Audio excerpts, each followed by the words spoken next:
All right, folks, we're joined by Robert Liebow. He is the superintendent for Rockport Schools. How are you, Robert? Not bad. Thanks for your time. Doing well. Yeah, pretty crazy few weeks here you had to deal with, I'm sure. Yeah, it's like I just told Heather before we went on the air, you deal with the cards you're dealt. Yeah. You pick up your hand, you play them the best you can, and try to win in the end, right? Yeah. Well, right off the top, I just want to ask you how the remote learning has been going, and have you got any responses from teachers or students so far? Yeah, I mean, I think we've done really well with it. Our Teachers Association has been right in the room with us, basically through the Zoom in the room. I mean, they've joined all our meetings and they did all the planning with us, and we worked out all the bugs of it, and we basically were able to get up and running with enrichment and those kind of things right off the bat as soon as the closure was there. And we went to full remote learning basically 2 weeks ago, and I've gone in on teacher sessions, and in some cases our attendance has been better than it has been on some school days.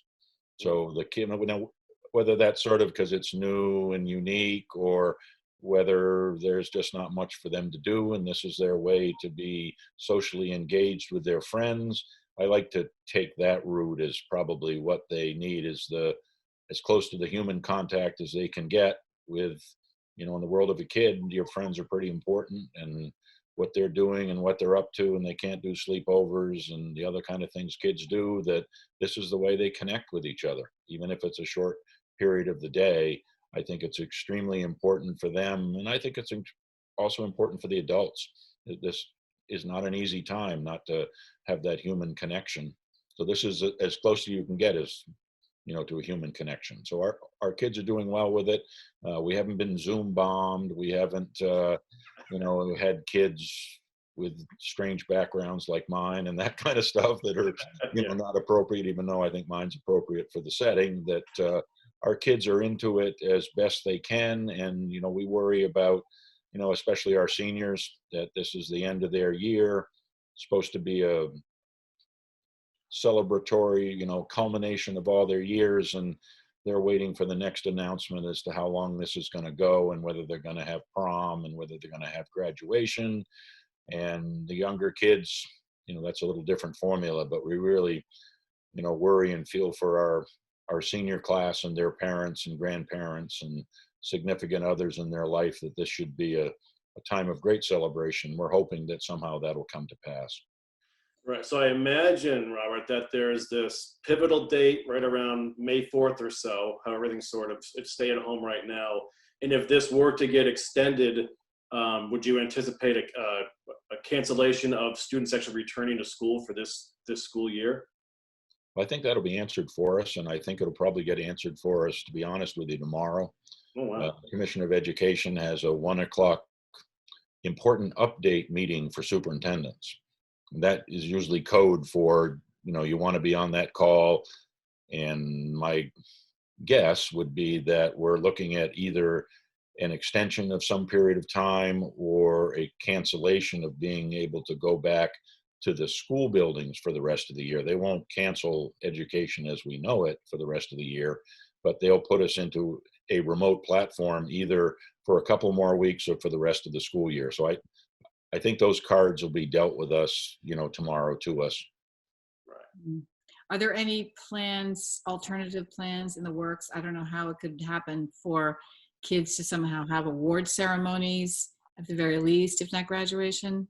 Yeah, we haven't crossed that bridge yet. I mean, we were waiting to see what the extension is, and, following the national trends and when could people possibly, be open. I think we're trying to make sure that graduation somehow is sacred. That's the big event, but how do you do that in a world of still continuing with social distance will be a challenge. But the other, activities that surround graduation, they could become collateral damage of a really difficult, horrible situation. But we're really hoping that somehow we can maintain graduation, and we're just waiting till those cards are dealt to us, and then we'll pick them up and play them the best we can, and try to err on the side of doing what's best for our kids, which is what we're in this for. So I'd like to return briefly to the remote learning. How are elementary school children dealing with this? They're actually doing pretty well. It goes all the way down to preschool, in which, the kids are logging on. I mean, their parents are there. They're not quite so, computer savvy as we are, but they're getting on there. They're, doing morning meeting. They're singing their songs. The phys ed person will come in, Aaron Kniff, and they'll get up and they'll do jumping jacks. I I think it was maybe a second grade class the other day that Aaron did. And when she came in the room and took over, they were practicing deep breathing.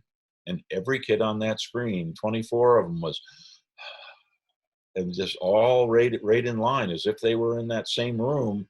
And, you know, barring poking your neighbor, which you can't do in Zoom, they were focused, and we didn't see the parent over their shoulder like Shackleton is or anything like that. They were doing exactly like they would do on a school day with a teacher they have great respect for. And I was amazed to see, A, they were all there, B, they were all focused, C, they were doing meaningful stuff. Mhm. The real challenge is that we've been advised through recommendations, which are pretty close to mandatory expectations by the Department of Education, that we should not be introducing any new material, that we should be going through previously taught material and deepening that and expanding that. And Mm. that's fine for 2 or 3 weeks, but becomes a real challenge if you have to go till June 19th in that particular, scenario.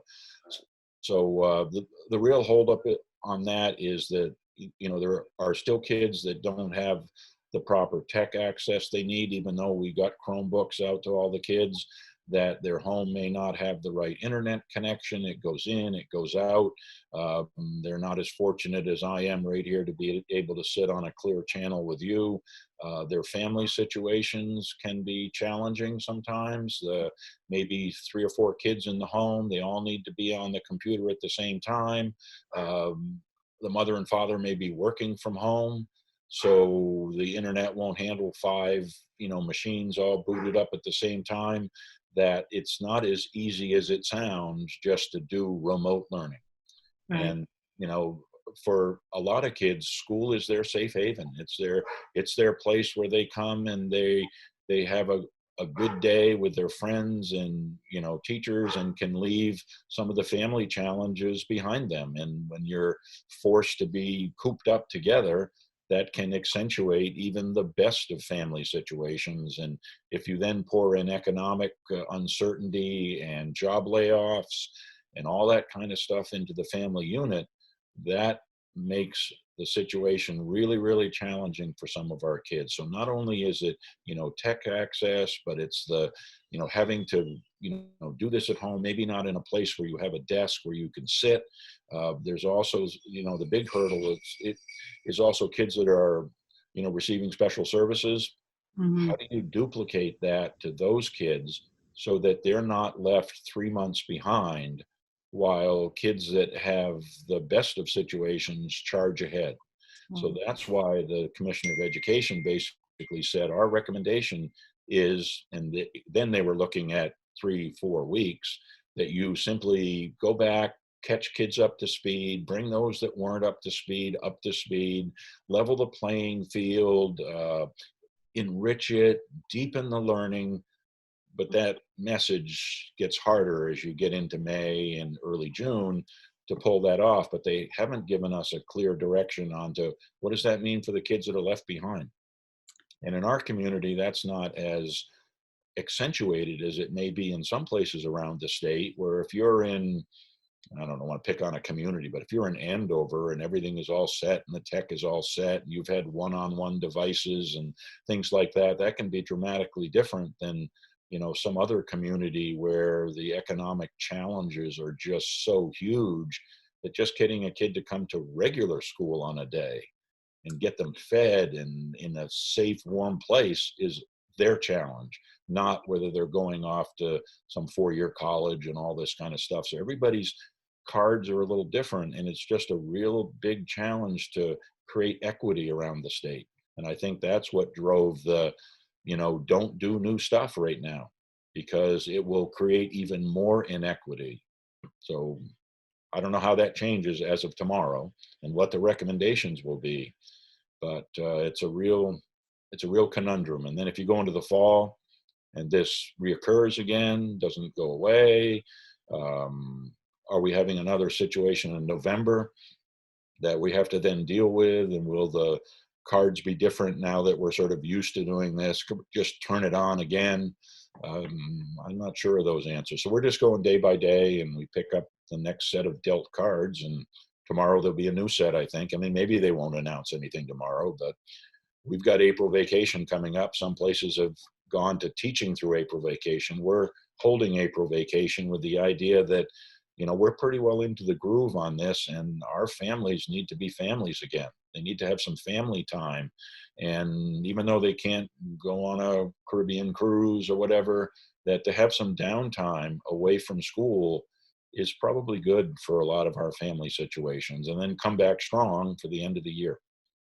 So Mhm. we've decided to continue through, to not alter our calendar, to have April vacation as it is set up.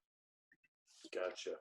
Well, here's another card that I know complicates things. How about the MCAS? How does the cancellation of those tests affect, what are the implications for those cancellations?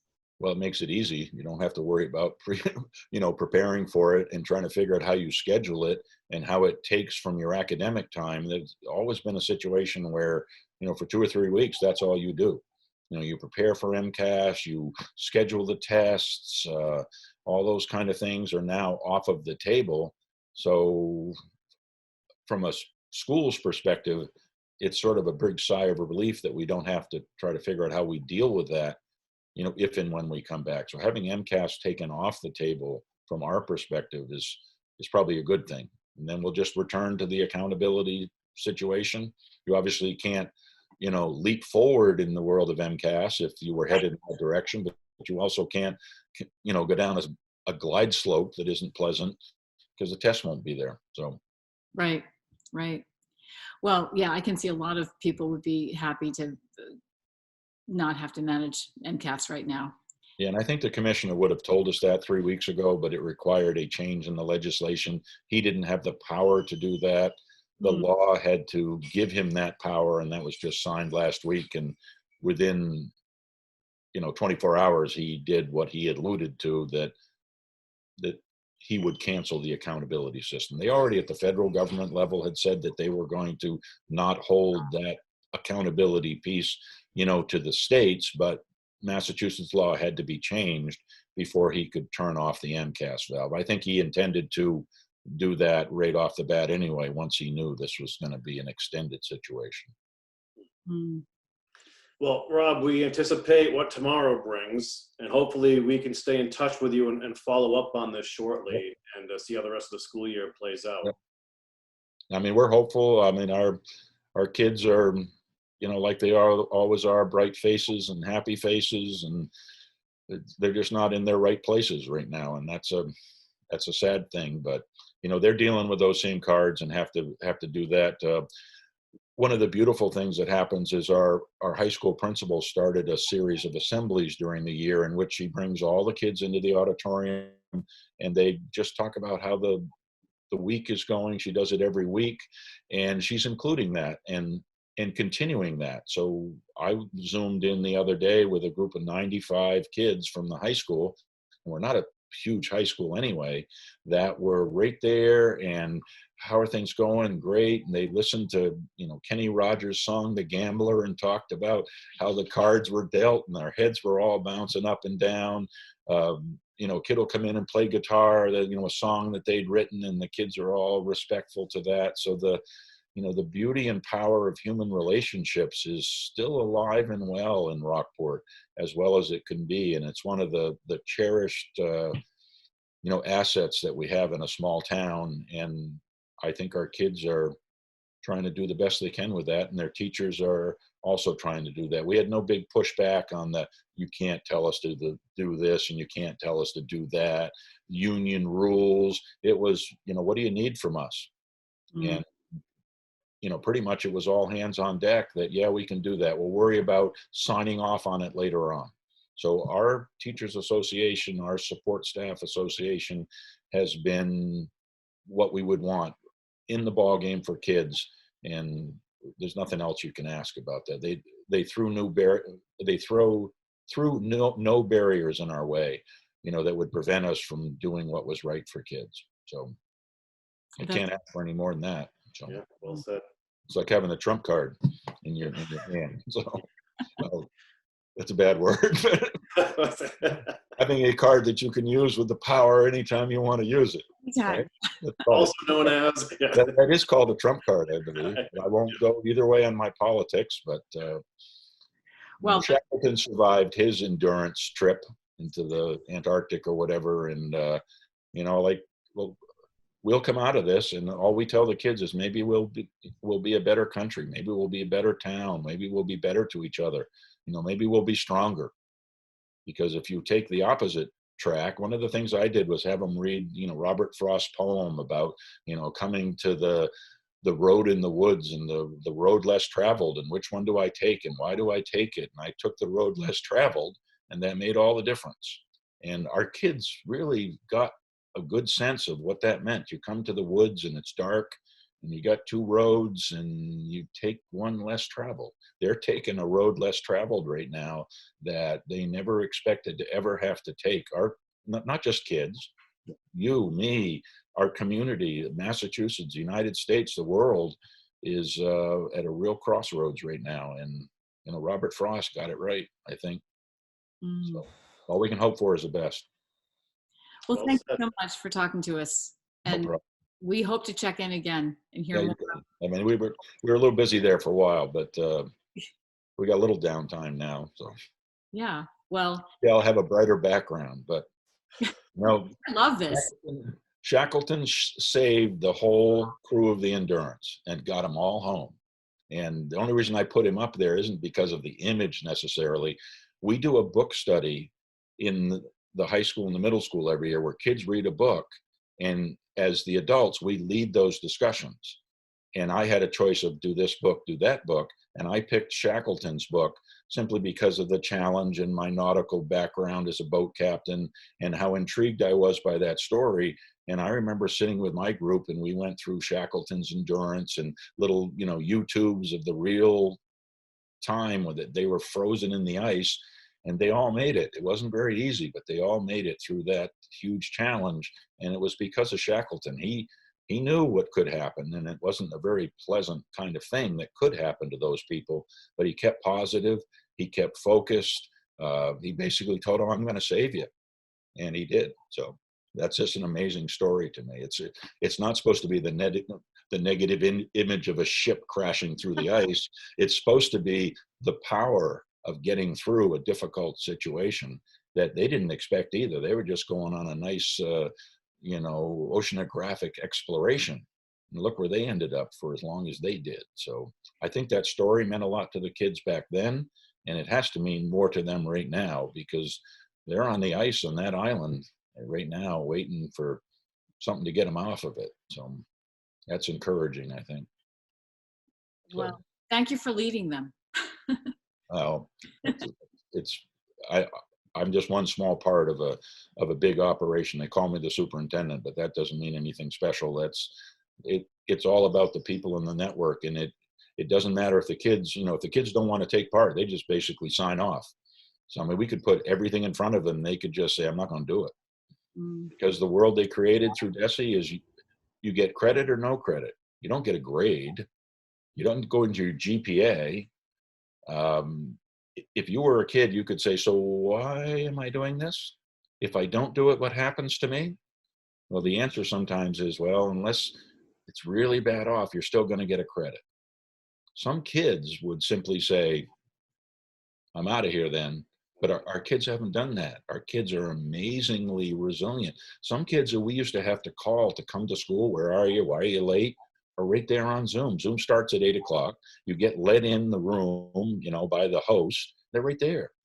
So that's really encouraging that I think a lot of them understand what they've lost, that they didn't understand how much it meant to them until it was gone. So that's probably another song of some kind, somewhere about. Yeah, we'll save that for next week. We'll get our guitars out. It's true, and it's really nice because those kids are all solid people too. They just, for them, traditional school wasn't necessarily where it was at, and now that traditional school is gone, it wasn't all that bad, and they want to take part. They're going to be contributing members of our society later on. They're going to be good people. They're going to do good things, and they worry about that right now, and they look to each other for those answers. It's got to be really hard for them. We have the power of age, and experience. They're just looking at what is their future now. What does it mean? That's got to be a tough set of cards on their table right now. Yeah, pretty heady stuff. Yep. So anyway, it is what it is, and we'll just try to all get through it together, I think. Well, we look forward to the announcement tomorrow, and we look forward to talking to you again. All right. You guys take it easy, all right? Yeah, be well, Rob. All right, see ya. Bye-bye.